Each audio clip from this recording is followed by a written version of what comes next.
Hello दोस्तों, मैं आपकी दोस्त एक बार फिर से हाजिर हूँ आपके अपने चैनल डीडी डिकोडर पर कुछ ऐसे धमाकेदार प्रश्नों के साथ जो कि डायरेक्ट आपकी परीक्षाओं में पूछे जाने की पूरी संभावना है। तो चलिए बिना कोई टाइम बर्बाद किए हुए वीडियो को शुरू कर लेते हैं।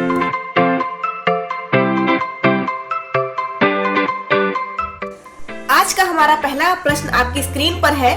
तमिलनाडु का समुद्र तट क्या कहलाता है? आपके ऑप्शंस होंगे सिरकार तट, कोंकण तट, मालाबार तट या फिर कोरोमंडल तट। तो आपका राइट आंसर होगा ऑप्शन नंबर डी, कोरोमंडल तट। चलते हैं अगले प्रश्न की ओर। भारतीय संविधान दिवस मनाया जाता है। ऑप्शंस हैं 26 अक्टूबर, 26 नवंबर, 26 जनवरी या फिर 15 अगस्त को।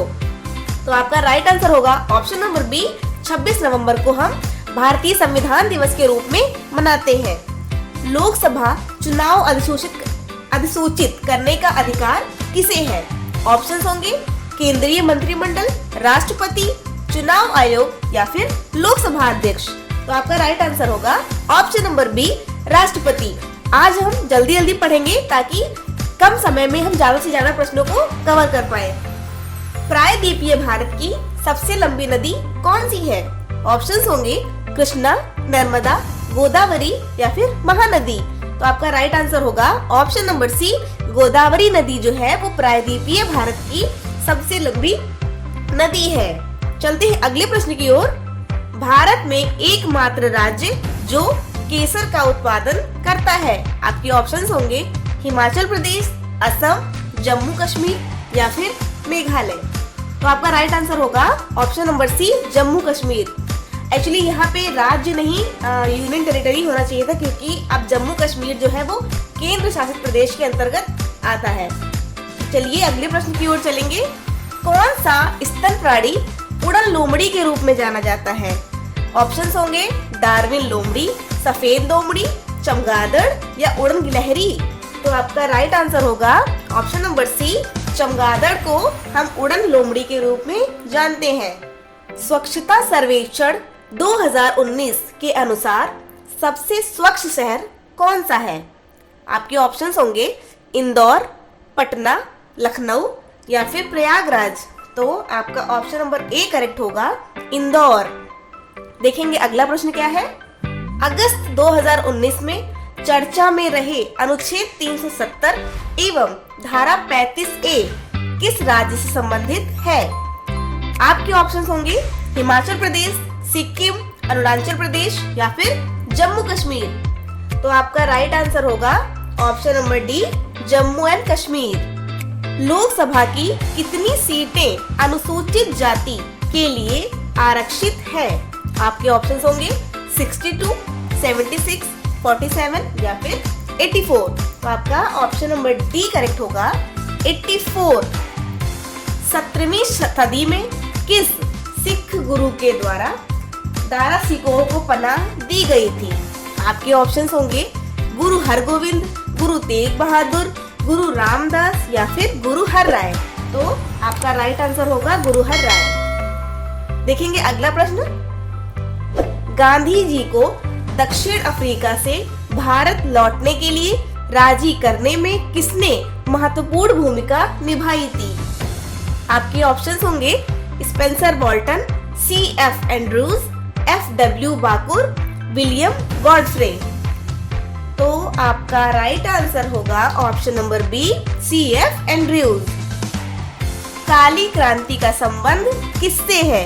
आपके ऑप्शंस होंगे मत्स्य उत्पादन, कोयला उत्पादन, कच्चा तेल उत्पादन या फिर सरसों का उत्पादन। तो इसका आंसर आप मुझे कमेंट बॉक्स में कमेंट करके ही बता सकते हैं। चलिए मैं ही बता देती हूँ, इसका राइट आंसर होगा कच्चा तेल उत्पादन। चलते हैं अगले प्रश्न की ओर। निम्नलिखित सुल्तानों में से किसने शिक्षा में व्यावसायिक पाठ्यक्रम लागू किया? आपके ऑप्शंस होंगे बलबन, अलाउद्दीन खिलजी, मोहम्मद बिन तुगलक या फिर फिरोज शाह तुगलक। तो आपका राइट आंसर होगा फिरोज शाह तुगलक।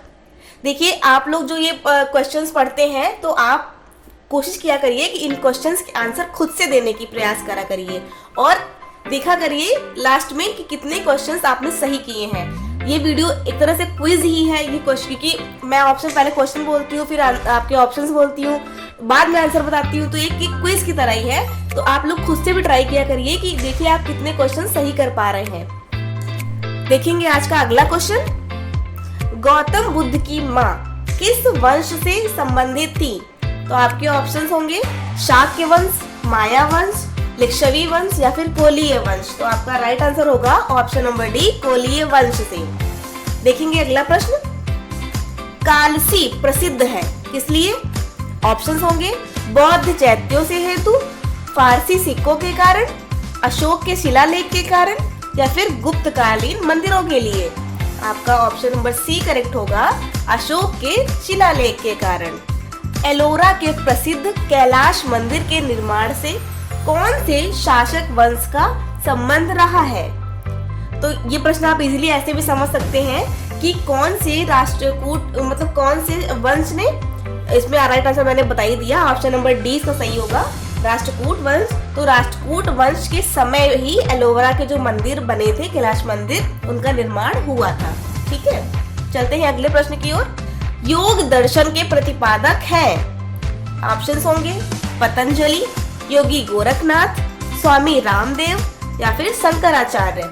तो आपका राइट आंसर होगा पतंजलि। जो महर्षि पतंजलि थे वो योग दर्शन के प्रतिपादक हैं। भारत के स्वतंत्रता संघर्ष के दौरान सबसे पहले सत्याग्रह किसने किया था?